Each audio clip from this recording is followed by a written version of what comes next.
নেতৃবৃন্দ আছেন, জাতীয় নাগরিক কমিটির অন্যান্য থানা কমিটির প্রতিনিধিবৃন্দ, সাংবাদিকবৃন্দ এবং আমাদের সাথে আছেন শহীদ মিরাজের গর্বিত বাবা। কথা একদম সংক্ষিপ্ত আকারে বলবো, সেটা হলো আওয়ামী লীগের সামনে বিচার ছাড়া কোনো ওয়ে নাই। আজকে সারা ম্যাম একটা কথা বলেছেন যে ডেথ পেনাল্টির বিষয়ে আমাদের জায়গা থেকে আমরা সর্বোচ্চ শাস্তি আওয়ামী লীগের চাই। যারা খুনি সংগঠন এবং বাংলাদেশের খুনের যারা গত 15 বছরে মানুষের উপরে হামলা, নিপীড়ন, খুন এইসব কর্মযজ্ঞে ছিল, আমরা তাদের সর্বোচ্চ শাস্তি আজকের এই ফোরাম থেকে দাবি করছি। দ্বিতীয়ত যে বিষয়টা, সেটা হলো আওয়ামী লীগের প্রশ্নে বা বাংলাদেশের বিচারের প্রশ্নে ছাত্র জনতার যে গণ অভ্যুত্থানে সরকার গঠন হয়েছে, এই সরকারের প্রথম কাজ হলো আওয়ামী লীগকে একটি বিচার প্রক্রিয়ায় নিয়ে আসা। 5 থেকে 8 তারিখের মধ্যে যখন সরকার গঠন হয়েছিল, বিভিন্ন রাষ্ট্রের উদাহরণ, যেটা ওবায়দুল কাদের বলেছিলেন, এই সরকার যদি ক্ষমতা থেকে যায়, অর্থাৎ প্রিভিয়াসলি আওয়ামী লীগ গভর্নমেন্ট, তাদের লাখ লাখ নেতাকর্মী নিহত হওয়ার উনি আশঙ্কা করেছিলেন। 5 থেকে 8 তারিখে যখন আমরা সরকার প্রক্রিয়া গঠনের মধ্যে যাই, সেখানে আমরা দেখেছিলাম ছাত্র জনতা যখন সরকার গঠন করেছিল, সেখানে আমরা প্রথমেই হত্যাযজ্ঞ ঠেকিয়েছি। কেন ঠেকিয়েছি? কারণ আমরা চাই বাংলাদেশে গত 53 বছরে যে বিচারহীনতার যে সংস্কৃতি রয়েছে, সেটা থেকে বেরিয়ে এসে একটি নতুন সংস্কৃতি বাংলাদেশে চালু করার জন্য আমরা সেটাতে সক্ষম হয়েছি। বিভিন্ন জায়গায় মব জাস্টিস হয়েছে, আমরা সেটাও বন্ধ করতে সক্ষম হয়েছি। এর মধ্যে কিছু কিছু মব জাস্টিস এখনো চলমান রয়েছে, আমরা প্রতিনিয়ত সেই বিষয়ে কার্যকরী পদক্ষেপ গ্রহণ করছি, যাতে বাংলাদেশে কোনো ধরনের মব ট্রায়াল বা জাস্টিসের মধ্য দিয়ে কোনো মানুষকে বিচারহীনতার সংস্কৃতির মধ্যে ঠেলে দেওয়া না হয়। তাহলে বর্তমান সরকারের এই ইন্টারিম গভর্নমেন্ট যদি আওয়ামী লীগ প্রশ্নে কোনো ক্ষেত্রে ধীরগতি বা নীরবতা অবলম্বন করে, তাহলে হয়তো বা জনগণ আবার রাজপথে নিজেদের হাতে আইন তুলে নিতে বাধ্য হবে। তো সেই পরিস্থিতির দিকে যদি বাংলাদেশ যায়, তাহলে আমরা মনে করি এখানে একটি সিভিল ওয়ার হওয়ার সম্ভাবনা রয়েছে। অনেকেই এখন বলছেন যে তাহলে তারা কি টুঙ্গিপাড়া যাবেন? আপনারা দেখেছেন ধানমন্ডির 32 যে একটি ইনসিডেন্ট হলো, এরপরে যদি এই ধরনের ইনসিডেন্ট সামনে বাংলাদেশে আসে, আমরা মনে করি যে বাংলাদেশের মানুষের মধ্যে নতুন একটি সংকট সৃষ্টি হবে। সেটা থেকে বের হবার জন্য যারা বর্তমান উপদেষ্টা পরিষদে রয়েছেন, ওনাদের চামড়াটা ঠিক গন্ডারের চামড়ার মতো। ওনাদের যখন 6 মাস আগে কোনো কিছু বলা হয়, সেই কাজটা 6 মাস পরে দেখা যায়। এই যাদের চামড়াগুলা গন্ডারের মতন, তাদেরকে আমরা বলবো চামড়াগুলো একটু পাতলা করুন। আপনারা যদি আওয়ামী লীগ প্রশ্নে, বিচার প্রশ্নে যদি নীরব থাকেন, মানুষ আবারই রাজপথে নেমে আসতে বাধ্য হবে। এবং আপনাদেরকে অনেক আশা আকাঙ্ক্ষা নিয়ে বাংলাদেশের মানুষ সরকারে বসিয়েছে, কিন্তু আপনারা যদি মনে করেন ওই সচিবালয় বা আপনাদের প্লেসগুলো কোনো লাক্সারি স্যুট বা হোটেল রুম মনে করেন, তাহলে মানুষের সামনে ভুল করবেন।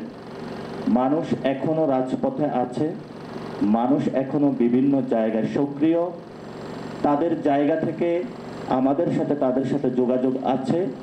আমরা অনেক ক্ষেত্রে মানুষকে নিবৃত্ত করে রাখছি, এই জন্য যে বাংলাদেশের বিচার বিভাগের যে দীর্ঘদিন ধরে স্বাধীনতার কথা বাংলাদেশের মানুষ বলে আসছে, বিচার প্রক্রিয়ার কথা বলে আসছে, এই 24 গণ অভ্যুত্থান পরিবর্তিত সময়ে আমরা সেখানে একটি সুযোগ পেয়েছি। আমাদের সম্মানিত টিচার আসিফ স্যার আইন উপদেষ্টা হয়েছেন।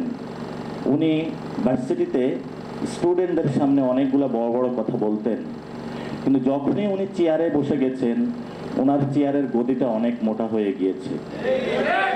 সো আমরা যারা আইন মন্ত্রণালয়ে রয়েছেন, বিভিন্ন পুলিশে রয়েছেন, ফ্যাক্টস ফাইন্ডিং যারা রয়েছেন, আমরা সেই সংস্থাগুলোকে এবং যারা দায়িত্বে রয়েছেন, আমরা তাদের জায়গাতে বলবো, জনতা আপনাদেরকে যে দায়িত্ব দিয়েছে সে দায়িত্ব পালন করতে আপনারা বাধ্য।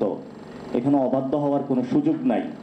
যদি মনে করেন অবাধ্য হবেন, কোনো কানাগলি দিয়ে পার পাবার চেষ্টা করবেন, কোনো রাজনৈতিক দলের সাথে সমঝোতা করে নেক্সট গভর্নমেন্টে আসার একটু পথ পরিষ্কার করবেন, এই সুযোগ আপনাদেরকে বাংলাদেশ আর দিবে না।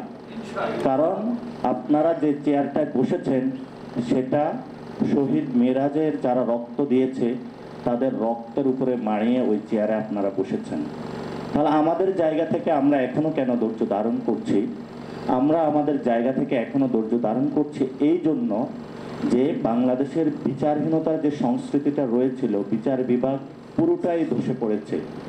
কোনো সংস্থান বা প্রতিষ্ঠান পুলিশি যে ফ্যাক্টসগুলো রয়েছে সেগুলোকে শেখ হাসিনা নাই করে দিয়েছিল, এবং বিভিন্ন জায়গায় যখন তদন্ত কমিশন যাচ্ছে সেখানে কোনো ধরনের ডকুমেন্টস তারা পাচ্ছে না।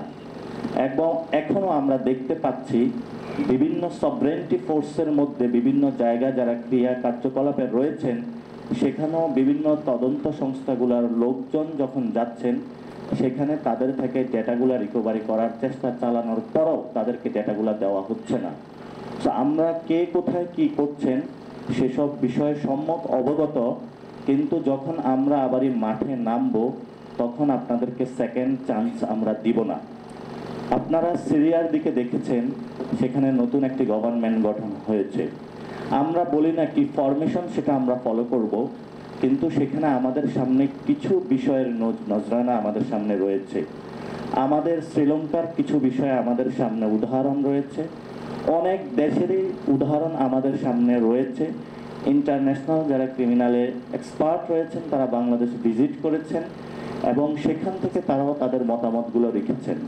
সবচেয়ে আসার জায়গা হলো ইউএনের মতন একটি সংস্থা আমাদেরকে সবগুলো ডাটা ফ্যাক্ট ফাইন্ডিংস করে আমাদের সামনে চোখে আঙ্গুল দিয়ে দেখিয়ে দিয়েছেন, তারপরও আমরা মুখে কলা দিয়ে বসে আছি আইন মন্ত্রণালয়ের মতন জায়গায়। এটা কেন আমি বুঝতে পারছি না। কারণ হয়তোবা যারা বিভিন্ন সংস্থা বা বিভিন্ন উপদেষ্টা আছেন, হয়তো আপনারা টাকার উপরে ডিপেন্ড করতেছেন, অথবা নেক্সট গভর্নমেন্ট যিনি আসবেন তাদের উপরে ডিপেন্ড করে কোনো পার পাওয়ার চেষ্টা করতেছেন। কিন্তু আমরা মনে করি এই সরকারের যেমন দায়িত্ব বিচার করা, আমরা এই সরকার থেকে বিচারটা ইনশাল্লাহ বুঝে নিব। এই সরকারের সামনে বিচার প্রক্রিয়া সম্পন্ন করা ছাড়া আর দ্বিতীয় কোনো পথ খোলা নাই। সেকেন্ড বিষয়ে আমরা আসি, বাংলাদেশে নির্বাচনের কথা বলছে। আমরা বলি না যে বাংলাদেশে নির্বাচন হবে না, কিন্তু আওয়ামী লীগের বিচার শুরু এবং কিছু প্রক্রিয়া শুরু পর্যন্ত বাংলাদেশে কিন্তু কোনো নির্বাচন হবে না। কেন হবে না? কারণ আওয়ামী লীগের বিষয়ে, খুনি হাসিনা বিষয়ে যদি কোনো সুরাহা বাংলাদেশে না হয়, তাহলে আমরা যদি কোনো নির্বাচন প্রক্রিয়ায় অংশগ্রহণ করি, সেই নির্বাচন প্রক্রিয়া সুষ্ঠুভাবে বাংলাদেশে হবে না। আমরা নির্বাচন প্রক্রিয়ায় যদি অংশগ্রহণ করি, বিচারালয়ের সংস্কার, পুলিশের সংস্কার, অন্যান্য বাহিনীর সংস্কার এবং এই যারা উপদেষ্টা পরিষদে বসে রয়েছেন তাদের যদি মেন্টাল বা ব্রেইনের সংস্কার আমরা করতে না পারি, তাদেরকে যদি বিপ্লবী চেতনাতে আমরা ফিরিয়ে না নিয়ে আসতে পারি, তাহলে আমরা মনে করি আগামীতে রক্তের উপরে দাঁড়িয়ে যে সরকার, সেই সরকারের দ্বারা একটি সুষ্ঠু নির্বাচন হবে না। কারণ আগামীর যে ডেমোক্রেটিক প্রসেসে আমরা যাচ্ছি, সেই প্রসেসটা 53 বছর থেকে পরিবর্তিত একটি নতুন প্রসেসের মধ্যে আমরা যাচ্ছি। তা আপনারা যদি নিছক মনে করেন আগের কয়েকটা ইলেকশনের মতন এটাও একটা ইলেকশন, আগের কয়েকটা হলো দলের সাথে একটু প্রক্রিয়া বা সমঝোতা করে নতুনভাবে ক্ষমতায় যাওয়ার একটু চেষ্টা, আমরা বলবো এটা এবার হবে না। এখন আমরা বাংলাদেশের জাতীয় নাগরিক কমিটি কিছু জায়গায় গুছাচ্ছি, আমরা ছোট ছোট আমাদের সমর্থনের মধ্যে নাগরিকদেরকে সংগঠিত করার চেষ্টা করছি। কিন্তু আপনাদেরকে মনে রাখতে হবে, জনগণ আপনাদের থেকে এই বিষয়টা বুঝে নিবে। নাগরিক কমিটি যে একমাত্র বুঝে নিতে পারবে, হয়তোবা তাদের ওই সমর্থন নাও থাকতে পারে, কিন্তু ভোট চাইতে তো মাঠে যাবেন, মাঠে পরিস্থিতি একটু পর্যবেক্ষণ করে দেখবেন।